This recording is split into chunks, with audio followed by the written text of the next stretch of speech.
What is up, guys? Jay here, back at it again with another awesome branded scooter. At first we had about 2 months ago the Ausom Leopard, which has been a tremendous scooter. After I finished the unboxing and review, we sold it to a known person that I see just about every day, and they use it just about every day, and the scooter still holds as if it was brand new, which is quite impressive. Now, the one that we are looking at today is called the Ausom Gallop, and this is basically the Leopard on steroids without a seat. And let me tell you guys, it is upgraded in every single way that you can imagine. It has two 1200 watt motors, so we don't get a single motor any longer, which is a total of 2400 watts. It has now a 52 volt system versus the Leopard had a 48 volt system. This one is a little bit more powerful in that sense, and the battery is at 23.2 amp hours, which gives us a maximum distance of about 55 miles. The body is made out of aluminum. It has hydraulic brakes on the front and the rear.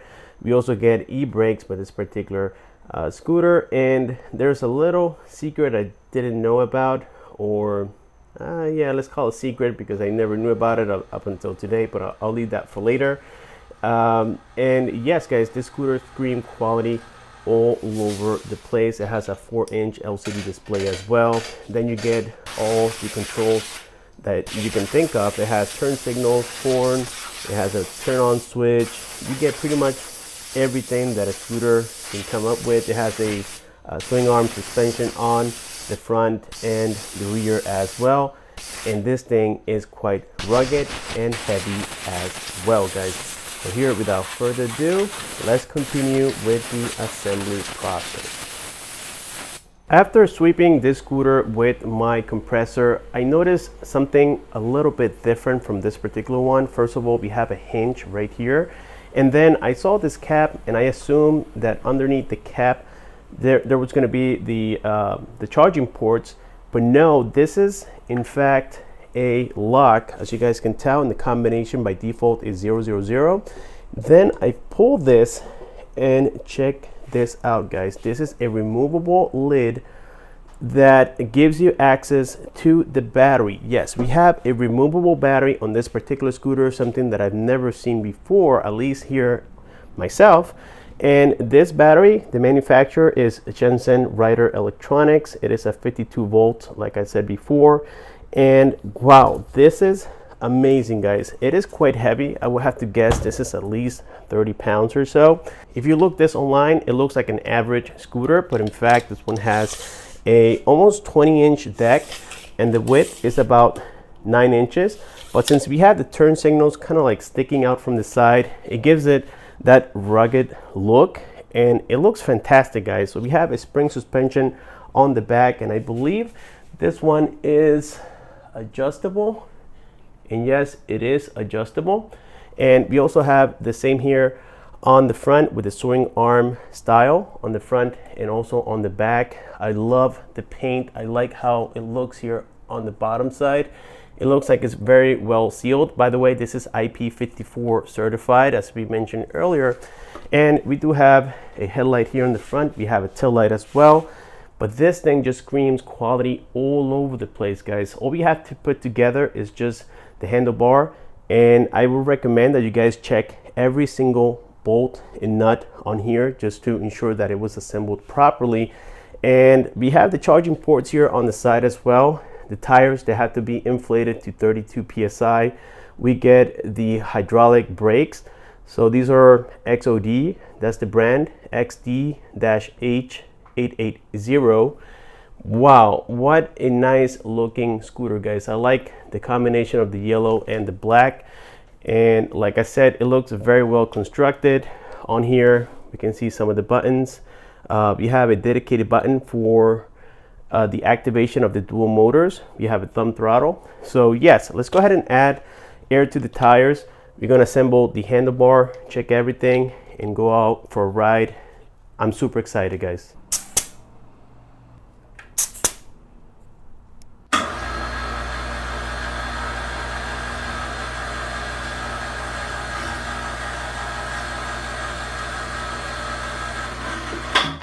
To install the handlebar, all we have to do is first of all remove the bracket that comes already pre-installed, which is held by 4 screws. These are size number 4 Allen. And then once removed, now you can place your handlebar on top like so. Now we install here the stem bracket, and if you have a impact drill in handy, that'll help quite dramatically.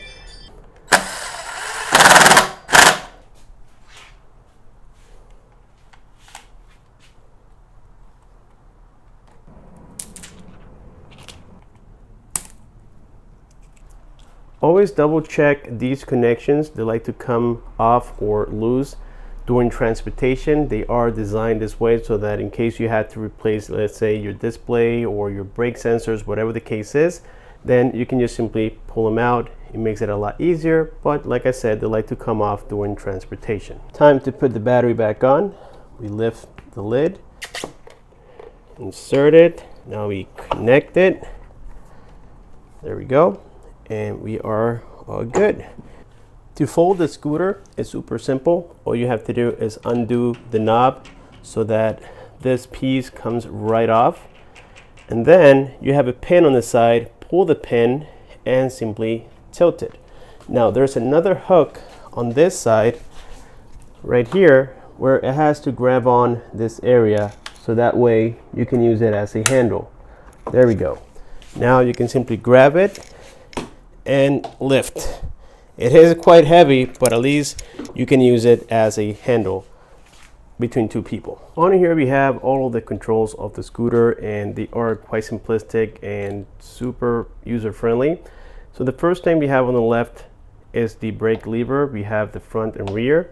Then we have the on and off switch for the headlights, the turn signals, the horn. This is a power switch along with the thumb throttle and a single dual motor switch. Now the keyhole is actually underneath this flap. It says lift open like so. And so now to get it started, we put on the key, we flick it to the right, and we press the power key for about 2-3 seconds. Now on here we have the single dual motor little icon, which is very nice because now you know when they are activated. So we have dual motors right now and that single motor. We have the voltage, the battery indicator, then we have the odometer along with the trip, and we have the modes right here. To change the modes, you simply press on the power key quickly, and that takes you up to mode 3. Now we do have P settings on this particular scooter, but we're going to talk about that here in just a second. First, I want to show you here the lights on the Ausom Gallop. Check that out, guys. So we have yellow lights on the side, tail light. Of course, we have a super bright headlight, which comes already kind of sort of already in the proper position so that we don't have to do it, but in case you have to, it's really simple to do. Then we have 2 more yellow lights on the sides. I call them night lights or daylight time lights, whatever. So yes, that's it for the lights. Horn, turn signals, very nice and visible as well. So next we have the P settings. In the manual, specifically on page 8 towards the bottom, you have all the meanings for what each P setting does. So to activate it, you press the power key quickly 3 times, 1, 2, 3. And now we are here on P settings. To change anything, you press and hold until you see the bottom part blinking. So this is for kilometers and miles per hour. Then it jumps straight to P05. This is for cruise control. Okay, keep in mind that if you do enable this, you have to kind of know what you're doing with the scooter already. Then P6 is going to be for the 0 start. So you have 0 start or non-zero start. I believe non-zero start will be number 1. Then it goes to P7. P7, that's going to be for your speed control. So we are already at 100%. Then P8 is for your sleep settings. And then we have PA, that's for, let's say here, setting the start strength. Yeah, that's for your takeoff. And then PB, that's going to be your e-brake. But keep in mind that we have e-brakes on this particular scooter. And that's pretty much it, guys, for all of the P settings. To exit, just leave it alone. for a few seconds and it'll go back into the main menu, guys. And I think that with this being said, we are ready to go ahead and test it out there in the field and see what this scooter is all about. Well, here we are about to get ready with the Ausom Gallop. We have it fully charged and everything was completely checked in terms of the bolts and screws, and believe it or not, everything was 100% as it is supposed to be. And here we go. Right now we have it set up to single motor and speed mode number 1. This scooter is a complete beast, guys. It has a incline capacity of 35 degrees. That is absolutely crazy. So it can definitely handle a very steep hill even on a single motor. So imagine what it can really do on dual motors. I would say that if you're lighter than 160 pounds, it can do steeper than 35 degrees. This thing is just screaming power all over, guys. We're gonna do a hill test right here. This one has about, I would say, 18 degrees incline. And here we go, guys. So we are on paved road right now, and this thing is actually increasing speed as we go. We are doing about 25 miles an hour going uphill, guys. I am pretty confident that if I try it right here and I go off-road also on this particular hill test, it'll do it just fine, guys. Check this out. Super steep. This one has to be at least 20 degrees. I mean, this thing is super steep, and I was able to do it. I had to stop, guys. There's like a little pathway here for bikes.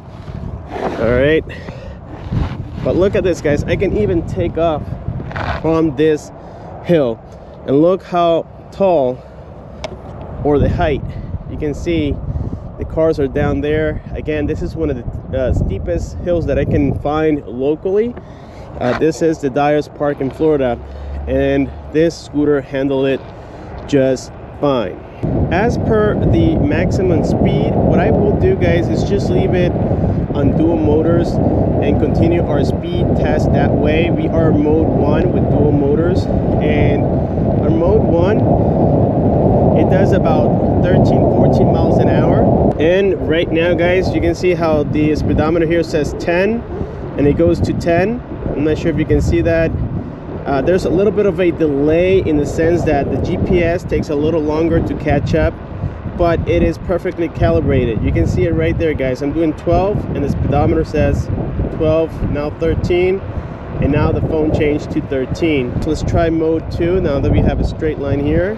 So this is mode 2, full throttle. And with mode 2, we can do 25 miles an hour. All right, so on this mode, now that we got into flat land, we are doing mode 3, and this is going to be full throttle, of course, guys. So here we go. Let's see how fast. Dual motors activated. I don't have a helmet. I don't have any protection whatsoever. So right now we have gotten to 37 miles, 38 miles, and we ran out of road.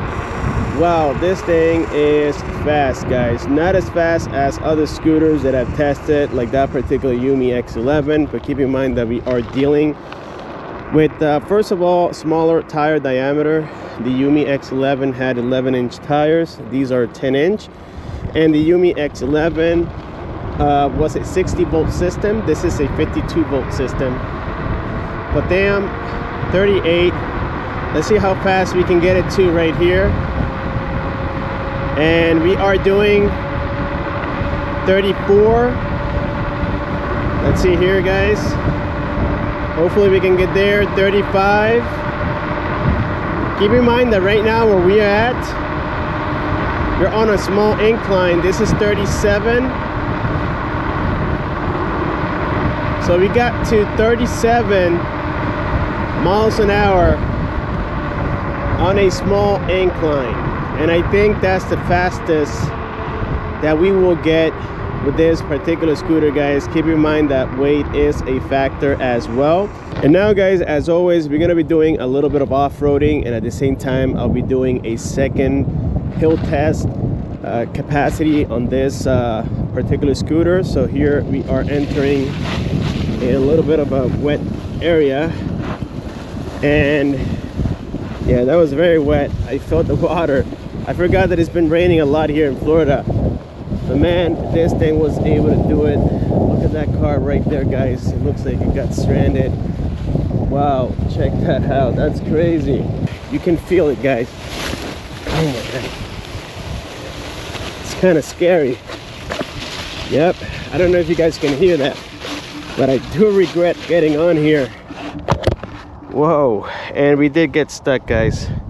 I was able to get out of that, but just look at this mess. Look at all the dirt. Look at myself right here. Even my van, everything just got full of mud. I wasn't anticipating that. I totally forgot about all the rain. As per the battery, it's handling great. Now here's something weird about this scooter, and I think it's a minor defect. It has to be. I've ridden the scooter for quite some time now, around the house, off camera of course, and I have added at least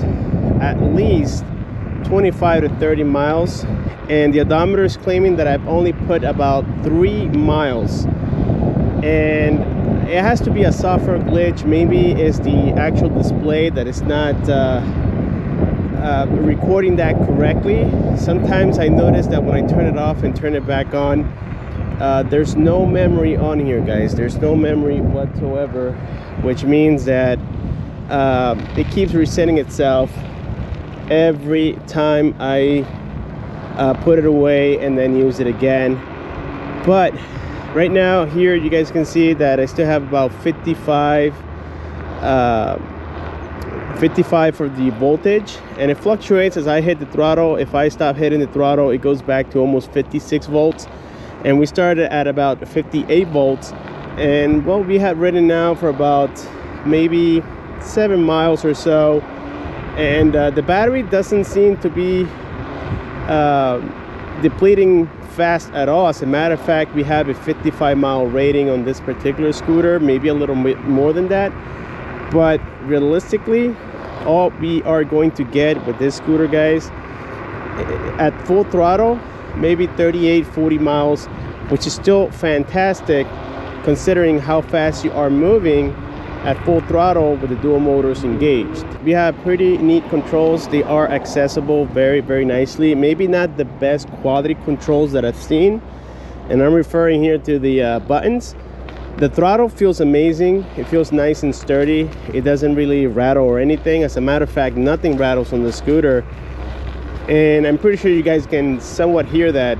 If there was any rattling, you would have been able to hear it very, very clearly, guys. And no, this scooter is not comparable in that sense to the Yumi X11, which has been my second fastest scooter. Talking about the Yumi, this will make it my third. But the Yumi had a lot of rattling issue. Parts were moving around, and it just gave you that sense of things not being right. With the scooter, it made you feel like you were riding something cheap. So of course we had the headlights here. These are lights on, lights off. You get everything's still full of mud here. You get the horn. The horn is quite loud as well. No complaints there. And we have the turn signals, which they work just fine. I mean, you guys can't see that, but yes, I'm looking at them right now, and they work just fine, guys. I like how the display tells you if you are on dual motor or not. I've seen other scooters where they don't say anything on the display, and you never know if you are or not. Well, here it is being said on the display. It's right there, and so you can also tell it by the power difference. So if I put it on single motor, I mean, I can immediately tell the power difference. It's like exactly 50% less power right now as I turned it off to single motor. As per the acceleration, this thing has pretty amazing acceleration. As a matter of fact, sometimes, guys, if you're not taking it easy, or you're not expecting it to have this much torque, you can fall from it very easily. The front tire likes to burn a little. It's kind of fun seeing that. But yes, this thing has a lot of power. And something I gotta give credits to is this steering bar. The mounting system is by far one of the best that I've seen. I'm not sure if they are copying other more expensive models, guys. As per the suspension, it feels nice and soft, which is ideal for off-roading. Now, you can always tighten the spring on it, so you can make the spring a little firmer. And that's the only thing that you can adjust on here.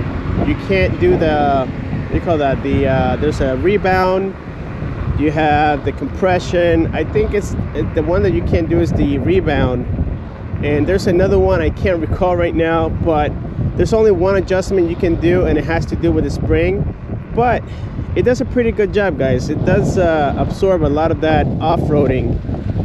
As you guys can see right now, I am doing a little bit of off-roading here, and from the sound of my voice, you can't say that I sound rattly. As with other scooters, it's been a lot worse, guys. So with this one, the rattle's not as bad because the suspension is doing its job. It's nice and smooth, and again, very powerful as well.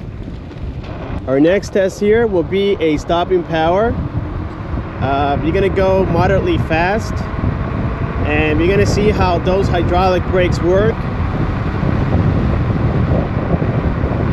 And in 3, 2, 1, let's go ahead and complete here a stopping power test. And yes, guys, they are quite responsive. They stop very, very nicely. It's like an even, smooth stop. You're not skidding. It's almost as if it had, what do you call that? If it had the sensor of anti-lock braking system, ABS. It feels just like it, because when you are pressing hard on it, it doesn't feel like it's going to skid anytime soon. Maybe because of the tire threads, I'm not sure what it is, but it gives you that sense of security. Although it can be quite expensive, it's always nice to know that you can swap the batteries on this scooter. That gives you more flexibility on range, but again, it'll become a little bit more expensive, since these batteries, I would have to assume that they are at least $350 a piece. They're not cheap, but hey, we had the option, guys. That's the most important part of it. You have the option to swap it out. This has concluded our testing with the Ausom Gallop. If you guys are looking for something rugged that really doesn't break the bank in comparison to other models out there, with this same capacity that costs way more money, even though it sounds expensive, $1,300 for a scooter that goes up to 41 miles an hour, you get nice off-roading capabilities, excellent construction quality, and overall great performance. Well, this is it, guys. The Ausom Gallop is a very nice option out there in the market. I am quite impressed, and if I had to do it all over again, I would definitely do it, guys. Again, the braking power is great. It has dual motors with a maximum load capacity of 330 pounds. We get nice hydraulic brakes, nice headlights as well, and it even comes with tail lights, turn signals. It's almost like a vehicle in a compact little electric scooter. And not to mention, guys, that you get that compartment to remove the battery, in which not all of the scooters out there of this class offer. So again, let me know what you guys think down below. Thank you so much for watching. Subscribe, comment, and share. Click on the bell icon so that you don't miss future videos like this. And I'll see you on my next one.